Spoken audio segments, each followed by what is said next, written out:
তারপর নিয়ে নিচ্ছি টক।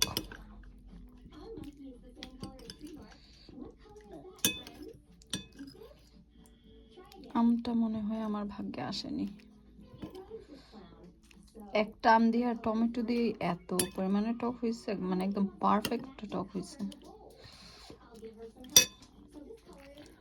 সবশেষে ডাল বা একটু টক দিয়ে খেলে কিন্তু মনে হয় আচ্ছা পরিতৃপ্তি করে খেতে পারলাম।